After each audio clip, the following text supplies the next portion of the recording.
Hi, I'm Anthony Zutter. Welcome to my Good Book Talk for fall 2017's LIS 534. And right now I have three very special picture books, storytime picture books that I want to share with you. And they're very special to me. But word of warning, these three picture books are my absolute favorite. I think I read these books probably, if not every, then absolutely every time, or every other time that I do my story times at the library. So I'm actually pretty pumped to be sharing these books with you. And my third favorite book for the evening is Go to Sleep Gecko, which is a Balinese folktale from Indonesia. It is a retelling by Margaret Reed MacDonald. And this book is about 32 pages, and it's a simple story. It's a gecko goes to sleep every night, and he wakes up all grumpy from the fireflies that are blinking outside his hut. Now he goes to the village elder, which happens to be an elephant. And so every night, the elephant goes around and tries to figure out what's happening with the fireflies to prevent Gecko from going to sleep.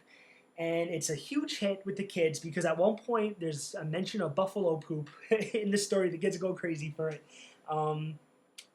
And my ultimate favorite part about this book, though, is that it's the moral. The moral of the story is actually at the very end. And it's not spoiling the whole story, so if you ever pick this up, I hope you enjoy it just as much as I do. But the moral of the story is some things you just have to put up with, and I think that's an incredible tale to be told because with everything chaotic that's happening.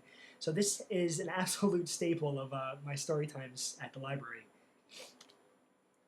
And my second favorite picture book for my story times is by a familiar author, by Mo Willems. It's the Goldilocks and the Three Dinosaurs. Now, it's funny because kids are automatically going to be familiar with Goldilocks and the Three Bears, and this is a fractured fairy tale. And for some kids, they're not familiar with them. So this is actually a really good introduction of what a fractured fairy tale could be.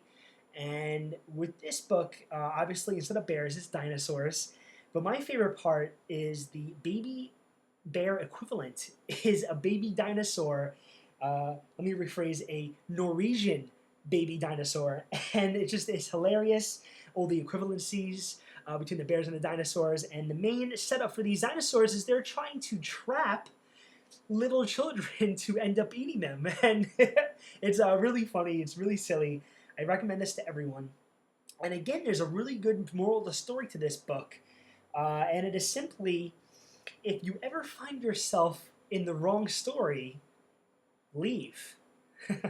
So this book, it's about 40 pages, has incredible illustrations, very simple, very creative. It's always that Mo Willems style that everyone loves. I really recommend this book to anyone who needs a good story time in a pinch, especially for those class visits at the public library for visiting. It's always a good hit. It hits any age because it's such a familiar story, but with a good twist. It's pretty much upside down to what everyone's familiar with. Really good. Absolutely recommend. So my absolute favorite picture book, I discovered a few years back. Many people might know this, but it is the 2011 Caldecott Honor, and it is the book Interrupting Chicken by David Ezra Stein.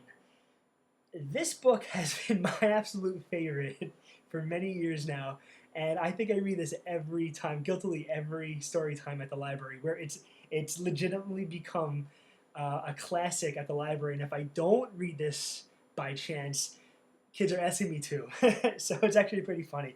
But essentially, what happens in this story is that a papa chicken is trying to put his daughter, baby chicken or little chicken, to bed. Little chicken needs a bedtime story. So every bedtime story that Papa relays to Little Chicken, the Little Chicken interrupts each one. So you have these normal stories like Hansel and Gretel, Little Red Riding Hood, and midway through, before Little Red Riding Hood meets the stranger, out pops the little baby chicken. So it is just absolutely hysterical. Belly laughs ensue. I absolutely recommend this book. It's a genuine good time, and I absolutely recommend it. It's about 40 pages, and this is an absolute staple to your story time, and I hope you add it to your next story time at the library or school for your children, whatever it may be. But I absolutely recommend this book. And that caps off my picture book story times. I hope you enjoyed this good book talk. Otherwise, take care. Thanks.